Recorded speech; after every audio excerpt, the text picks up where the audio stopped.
देंगे बबलू जी। हमारे कंकर वाले चावल कैसे बिकेंगे? कितना बड़ा नुकसान हो रहा है हमारा। अगर ये चावल जल्दी नहीं बिके तो खराब हो जाएंगे और इनमें कीड़े लग जाएंगे। अरे मेरी प्यारी पत्नी, तुम चिंता न करो। तुम्हारे पति का नाम बबलू है। मैं बबलू ये कंकर वाले चावल बेच कर रहूंगा। बबलू कौवा उल्लू सेठ की दुकान पर काम करता था। जंगल के सारे पक्षी उल्लू सेठ की दुकान से चावल खरीदते थे, क्योंकि उल्लू सेठ के चावल एकदम बड़े और खुशबूदार होते थे।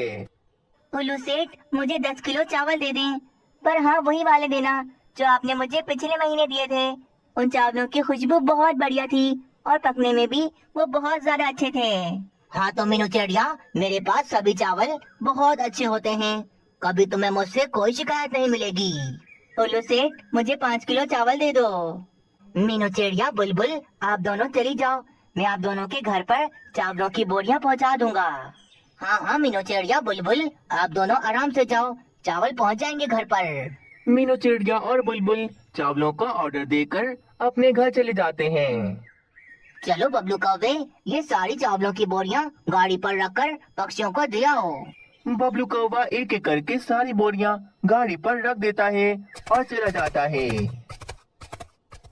परंतु बबलू कौवा पक्षियों के पास जाने के बजाय अपने गोदाम के पास चला जाता है। अरे इतनी सारी चावलों की बोरियां ये कहाँ से लेकर आ गए आप? आओ मेरी पत्नी, मदद करो मेरी। ये सारी बोरियां उठाकर गोदाम में रख देते हैं और कंकर वाले चावलों की बोरियां हम लाकर यहाँ गाड़ी पर रख देते हैं। पर बबलू जी, अगर उल्लू सेठ को पता लग गया तो वो आपको नौकरी से निकाल देंगे। फिर हमारा क्या होगा? कैसे गुजारा करेंगे? और तो और जंगल में बदनामी अलग। अरे कौवी, तुम कितना डरती हो। कुछ नहीं होगा। मैंने उल्लू सेठ को शीशे में उतारा हुआ है। वो मेरे बारे में कभी गलत नहीं सोचता। चलो, अब समय नहीं है, जल्दी से मेरी मदद करो। बबलू कौवा और उसकी पत्नी गाड़ी से अच्छे चावलों की बोरियां उतारकर गोदाम में रखे जा रहे थे और अपने कंकर वाले चावलों की बोरियां लाकर गाड़ी पर रख रहे थे। चलो पत्नी जी, अब मैं जाता हूँ। ये सारी चावलों की बोरियां मैं पक्षियों के घरों पर देकर आता हूँ। बबलू कौवा वे सारी बोरियां लेकर पक्षियों को देने चला जाता है। ये लो मीनू चिड़िया, तुम्हारे 10 किलो चावल की बोरी। बहुत बहुत शुक्रिया बबलू कौवे। और हाँ, उल्लू सेठ को भी मेरी तरफ से बहुत बहुत शुक्रिया कहना। बबलू कौवा फिर बुलबुल को भी उसकी चावल की बोरी दे देता है और बाकी जितने पक्षियों की बोरियां थीं वे सबको दे आता है। चलो, 10 कंकर वाले चावलों की बोरियां तो बिक गईं। अब बस मैं इसी तरह सारी बोरियां अपनी बेच दूंगा और बदले में मेरे पास उल्लू सेठ के बड़े बड़े चावलों वाली बोरियां आ जाएंगी। बबलू कौवा सारी बोरियां देकर उल्लू सेठ की दुकान पर चला जाता है। बबलू कौवे, दे आए तुम चावलों की बोरियां सबको? हाँ हाँ उल्लू सेठ, दे आया चावल। परंतु कुछ पक्षी कह रहे थे कि अगर वे चावल अच्छे न हुए तो पक्षी वापस कर देंगे। अब आप ही बताओ उल्लू सेठ, हमारा कितना नुकसान होगा? हम मुफ्त में पक्षियों के घरों पर चावलों की बोरियां पहुंचाते हैं। अब पक्षी अगर चावल वापस कर देंगे तो हमारा तो नुकसान होगा। हमारी दुकान की वैल्यू भी गिर जाएगी। ये बात तो है। अब तुम ही बताओ बबलू कौवे, हम क्या करें फिर? उल्लू सेठ, हम दुकान पर खरीदा हुआ माल वापस नहीं होगा ऐसा बोर्ड लगा देते हैं। इस तरह पक्षी पहले ही समझ जाएंगे कि हमसे खरीदा हुआ माल वापस नहीं करवा सकते वो। हाँ, ये ठीक रहेगा। तुम आज ही वे बोर्ड बनवाकर दुकान के सामने लगा दो। चालाक बबलू कौवे ने पूरी तरह से उल्लू सेठ को पानी में उतारा हुआ था। वही मीनू चिड़िया चावल पकाने के लिए बोरी को खोलती है। हाय रे, ये क्या? उल्लू सेठ ने तो इतने अच्छे चावल दिखाए थे, परंतु इन चावलों में तो कितने सारे कंकर हैं। ऐसा कैसे हो सकता है? वहीं बुलबुल के चावलों में भी काफी सारे कंकर थे। इस बोरी में चावल कम, कंकर ज्यादा हैं। ये तो धोखा किया उल्लू सेठ ने मेरे साथ। प्यारे दोस्तों, अगर आप सब इस कहानी का दूसरा भाग देखना चाहते हैं तो चैनल को सब्सक्राइब करें ताकि दूसरा भाग सबसे पहले आपको मिल सके। कालू कौवे और रानी कौवी के पीछे दूसरे जंगल के कुछ पक्षी लगे हुए थे जो उन दोनों को डंडों से मारना चाहते थे। इसी वजह से कालू कौवा और रानी कौवी बचकर आगे आगे भाग रहे थे। नहीं छोड़ेंगे इन दुष्ट कौवों को। आज तो इनका कीमा बना कर रहेंगे। अरे भागते कहाँ हो दुष्ट कौवों, हमारे हाथों से बच नहीं पाओगे। कालू कौवा और रानी कौवी पक्षियों से बचकर भागते भागते मिठू महाराज के जंगल में पहुंच जाते हैं।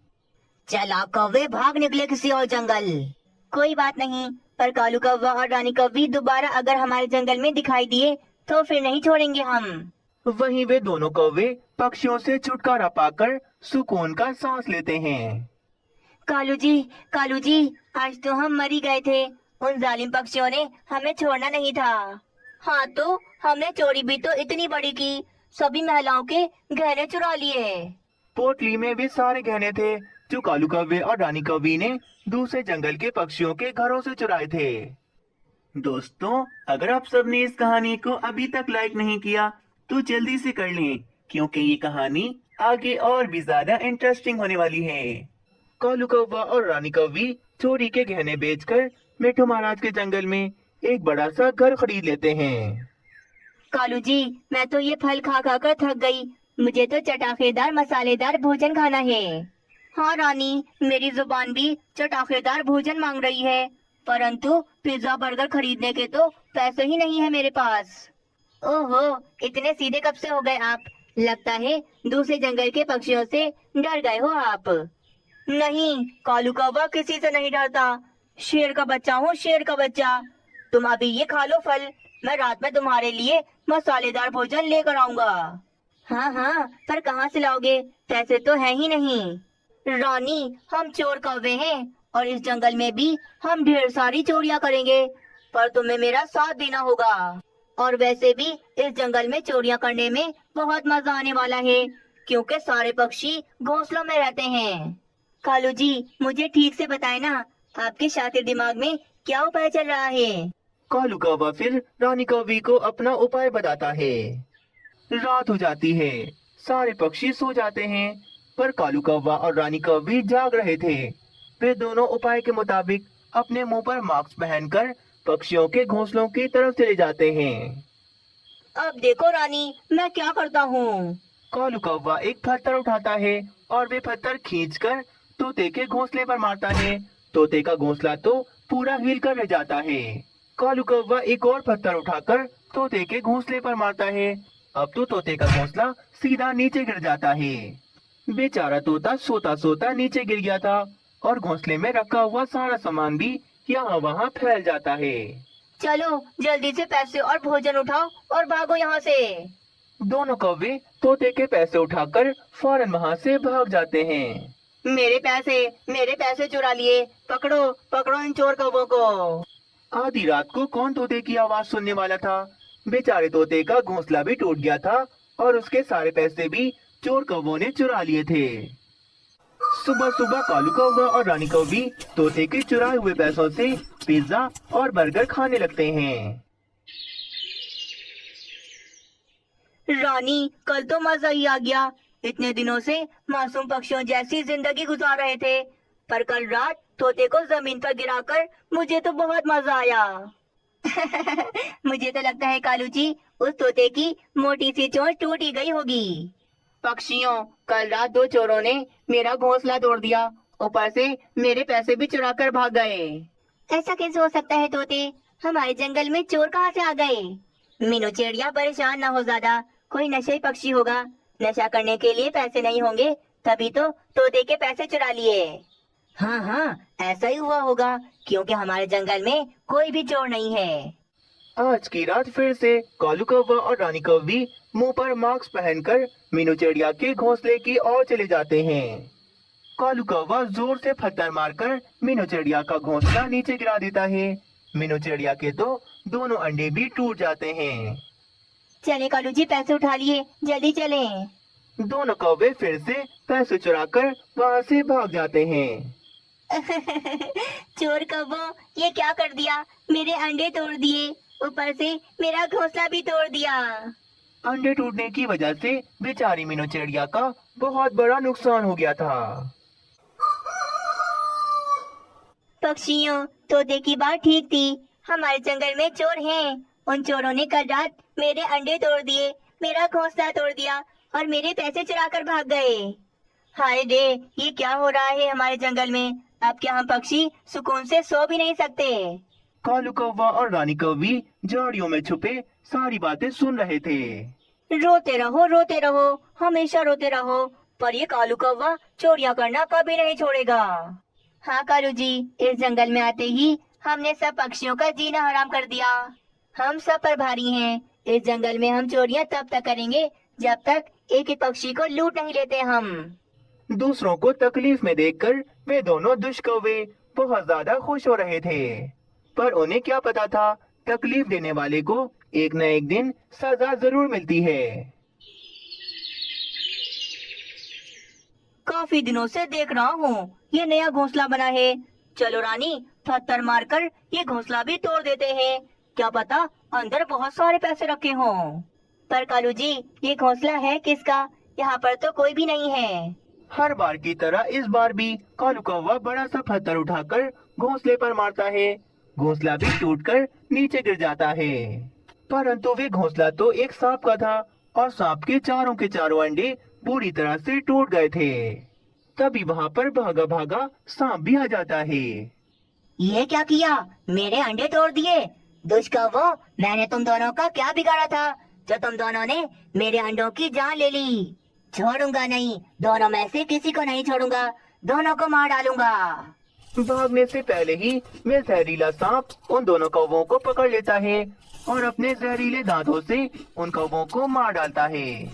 इस तरह पक्षियों को परेशान करने और चोरी की सजा उन कौवों को आज मिल ही जाती है।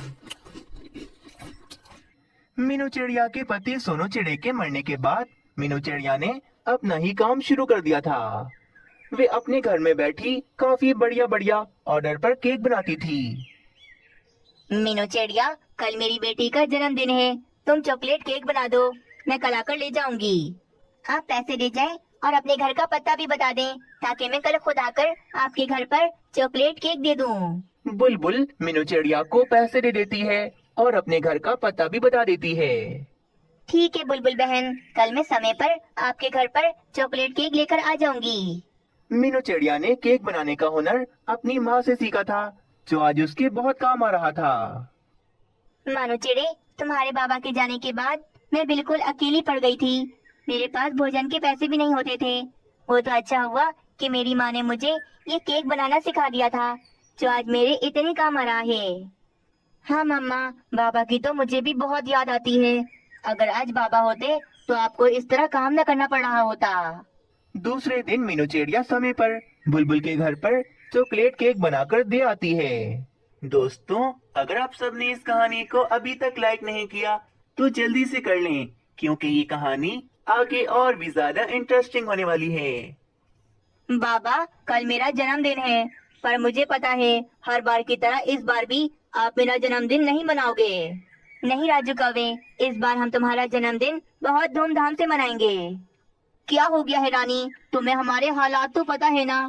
उल्लू सेठ ने मुझे नौकरी से निकाल दिया, अब हम कहाँ से मनाएंगे राजू कौवे का जन्मदिन?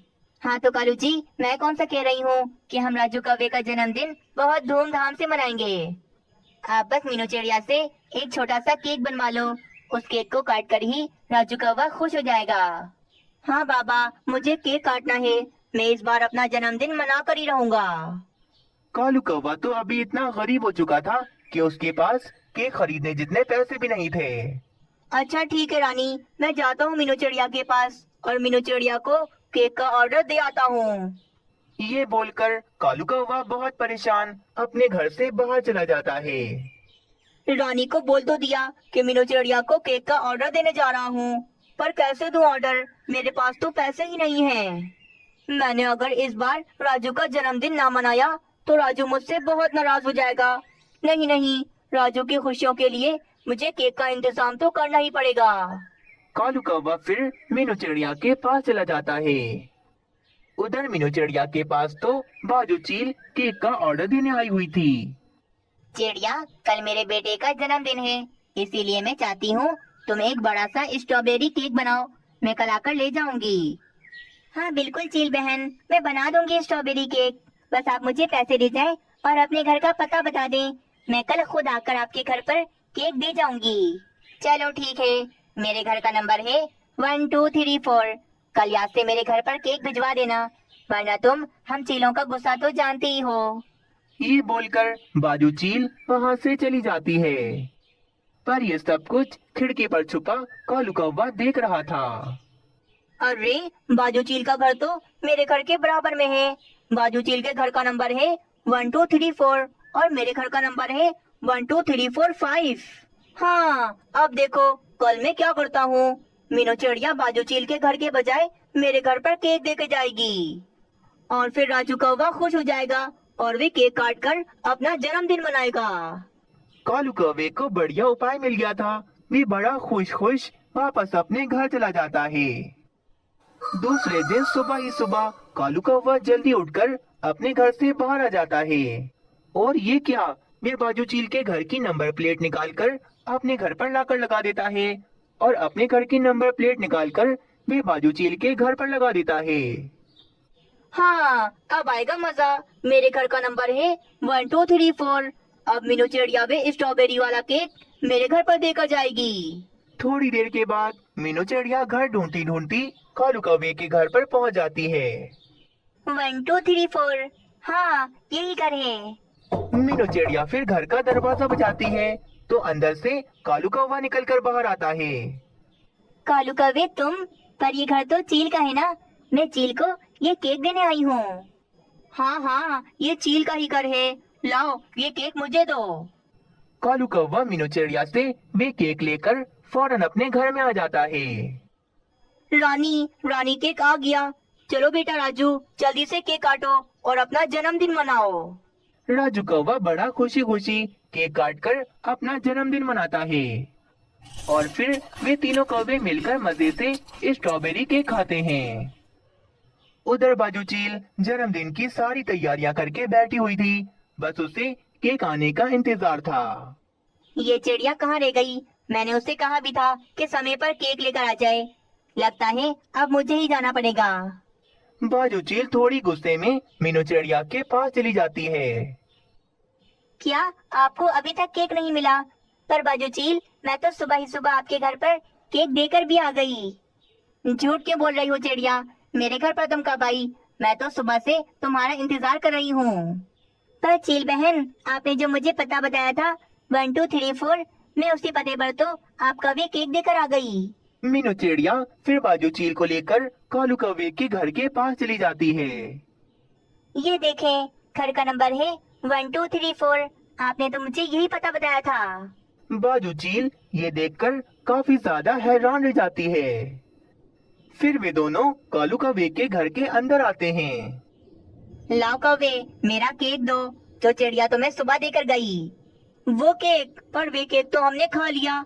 मीनू चिड़िया, तुमने बताया क्यों नहीं कि वे केक बाजू चील का था? मैं सब समझ गई कालू कौवे, तुम कितने चालाक हो। तुमने अपने घर की नंबर प्लेट चील की नंबर प्लेट से बदल दी ताकि मैं केक तुम्हारे घर पर दे दूं। कौवे, तुझे तो मैं छोड़ूंगी नहीं। तूने मेरे बेटे का जन्मदिन खराब कर दिया। तुझे तो अभी बताती हूँ। बाजू चील गुस्से में कालू कौवे को बहुत ज्यादा मारती है। बाजू चील अपना बदला पूरा करके वहाँ से चली जाती है। बाबा मुझे माफ कर दो। मेरी वजह से चील ने आपको इतना मारा। बेटा कोई बात नहीं, तुम्हारी खुशियों से बढ़कर मेरे लिए और कुछ नहीं। मेरे पास पैसे होते तो मैं ऐसा कभी ना करता। पर राजू, ये सब सिर्फ और सिर्फ मैंने तुम्हारी खुशियों के लिए किया। राजू कौवा फौरन आकर कालू कौवे के गले लग जाता है और सब कुछ ठीक हो जाता है। एक दिन की बात है, दूसरे जंगल से एक पक्षी मिट्टू महाराज के जंगल में आ जाता है और एक पेड़ के नीचे बैठकर बहुत जोर जोर से रोने लगता है। जंगल में कोई भी पक्षी जग्गू पक्षी को नहीं जानता था। जग्गू पक्षी को इस तरह रोता देख तोता वहाँ पर आता है। अरे अरे, तुम कौन हो? नए लगते हो इस जंगल में, परंतु तुम रो क्यों रहे हो? जग्गू पक्षी कुछ नहीं बोलता, वे बस रोए जा रहा था। बताओ ना पक्षी, तुम क्यों रो रहे हो इतना? चले जाओ यहाँ से, मुझे कुछ नहीं बताना तुम्हें। फिर तोता वहाँ से चला जाता है और वे बुलबुल के पास आता है। बुलबुल, अब तुम ही जाकर बात करो उस पक्षी से। मुझसे तो उसका रोना देखा नहीं जा रहा। फिर बुलबुल भी उस पक्षी के पास चली जाती है। अरे पक्षी जी, क्या हो गया आपके साथ? आप इतना क्यों रो रहे हो? मुझे बताओ, क्या पता मैं आपकी कोई मदद कर पाऊँ। मुझे किसी की मदद नहीं चाहिए, चले जाओ यहाँ से। बुलबुल भी बेचारी निराश होकर वापस चली जाती है। दोस्तों, अगर आप सबने इस कहानी को अभी तक लाइक नहीं किया तो जल्दी से कर लें, क्योंकि ये कहानी आगे और भी ज्यादा इंटरेस्टिंग होने वाली है। फिर बुलबुल और तोता ये बात बताने कालू कौवे के पास चले जाते हैं। बस अब तुम दोनों चिंता ही ना करो, मैं पता लगा कर रहूंगा कि आखिर उस पक्षी को क्या मसला है। कालू कौवा भी उस जग्गू पक्षी के पास चला जाता है। बस यार पक्षी, अब तुम्हें मुझे बताना ही होगा, आखिर तुम इतना क्यों रो रहे हो? क्या तुम्हारी पत्नी तुम्हें छोड़कर चली गई? तुम खामोश हो, इसका मतलब यही है कि तुम्हारी पत्नी तुम्हें छोड़कर चली गई। अरे इसमें रोने की क्या बात है? ये तो अच्छी बात है कि तुम्हारी पत्नी से तुम्हारी जान छूट गई। पता है, मैं भी यही चाहता हूँ कि मेरी पत्नी मुझे छोड़कर चली जाए, पर रानी है कि जाती ही नहीं। मेरी तो अभी शादी भी नहीं हुई, तुम जाओ यहाँ से, मुझे परेशान ना करो। तभी बुलबुल और तोता कबूतर और मीनू चिड़िया को लेकर वहाँ पर आ जाते हैं। देखो, अगर तुम अपने रोने की वजह हमें नहीं बताओगे तो हम तुम्हारी मदद कैसे करेंगे? बताओ पक्षी, आखिर तुम क्यों रो रहे हो? जग्गू पक्षी इतने सारे पक्षियों को देखकर अपने रोने की वजह बताता है। अच्छा ठीक है, अगर तुम सब इतना बोल रहे हो तो मैं बता ही देता हूँ। मैं दूसरे जंगल में रहता था। जालिम चील ने एक दिन मेरे परिवार पर हमला कर दिया। मेरे भाई बहन, मम्मा पापा सबको मारकर खा गई वो। मैं अब बिल्कुल अकेला रह गया। पता है, कल मेरा जन्मदिन आ रहा है। मैं अपने घर का सबसे लाडला पक्षी था। मेरे परिवार वाले हर साल मेरा जन्मदिन बहुत धूमधाम से मनाते थे, बहुत सारे तोहफे देते थे। परंतु इस बार मेरा जन्मदिन मनाने के लिए कोई भी नहीं है, कोई मेरा परिवार नहीं। मैं बिल्कुल अकेला रह गया। जग्गू पक्षी की दुख भरी कहानी सुनकर वे सारे पक्षी बहुत ज्यादा भावुक हो जाते हैं। यार पक्षी, ऐसा तो ना कहो, हम मनाएंगे तुम्हारा जन्मदिन, वो भी बहुत धूमधाम से। क्यों पक्षियों, आप सब मेरा साथ दोगे ना? हाँ हाँ जग्गू पक्षी, तुम्हारी कहानी सुनकर तो मुझे रोना आ रहा है। हम जरूर मनाएंगे तुम्हारा जन्मदिन। क्या वाकई में तुम सब मेरा जन्मदिन मनाओगे? अरे वाह, कितने अच्छे पक्षी हो तुम सब। हाँ, बस अब तुम्हें उदास नहीं होना और रोना तो बिल्कुल भी नहीं है। बस अपने जन्मदिन का इंतजार करो, देखते जाओ हम करते हैं क्या। जग्गू पक्षी बहुत ज्यादा खुश हो जाता है और वे सारे पक्षी जन्मदिन की तैयारियां करने चले जाते हैं। चलो पक्षियों, जल्दी से मुझे अपने अपने पैसे दे दो ताकि मैं सजावट का सामान लेकर आ जाऊं। मैं तो उस पक्षी को तोहफे में एक घोंसला दूंगी और मैं उस पक्षी को फलों से भरी टोकरी दूंगा। हाँ हाँ, तोहफे का बाद में सोच लेना, पर अभी सब पक्षियों मिलकर मुझे पैसे ला कर दो, क्योंकि कल रात जग्गू पक्षी का जन्मदिन है, इसीलिए हमें आज से ही तैयारियां करनी है। थोड़ी देर के बाद मीनू चिड़िया सब पक्षियों से पैसे लेकर सजावट का सामान खरीदने चली जाती है। फिर रात गुजरती है और दूसरा दिन आ जाता है। सब पक्षियों ने बड़ी मेहनत से जग्गू पक्षी के जन्मदिन की काफी बढ़िया सजावट कर ली थी। रात हो जाती है, जग्गू पक्षी आ जाता है। वे इतना बढ़िया केक देखकर और पक्षियों के लाए हुए तोहफे देखकर काफी ज्यादा खुश हो जाता है। चलो चलो पक्षी जी, इंतजार किस बात का, जल्दी से केक काटो। जग्गू पक्षी केक काटने के लिए तैयार था। वे तो छुरी भी उठा लेता है, पर तभी वहाँ पर दूसरे जंगल का उल्लू सेठ आ जाता है। अरे जग्गू पक्षी, ये सारे पक्षी तुम्हारा जन्मदिन क्यों मना रहे हैं? अरे भाई, पिछले हफ्ते ही तो तुम्हारा गुजरा है जन्मदिन। हैं? क्या मतलब उल्लू सेठ आपका? मैं तुझे छोड़ूंगा नहीं जग्गू पक्षी। मीनू चिड़िया, इसकी असलियत तो मैं बताता हूँ। ये जो पक्षी है, ये मेरे पैसे चुरा कर भागा था और अब यहाँ पर आकर तुम सबसे अपना छोटा मोटा जन्मदिन मनाना चाहता है। बाप रे, ये जग्गू पक्षी तो हमें इतना बड़ा धोखा दे रहा है। उल्लू सेठ को देखकर जग्गू पक्षी बहुत ज्यादा डर गया था। मुझे माफ कर दो, मुझे माफ कर दो पक्षियों, मुझसे गलती हो गई। इस उल्लू सेठ से मुझे बचा लो, ये मुझे बहुत मारेगा। उल्लू सेठ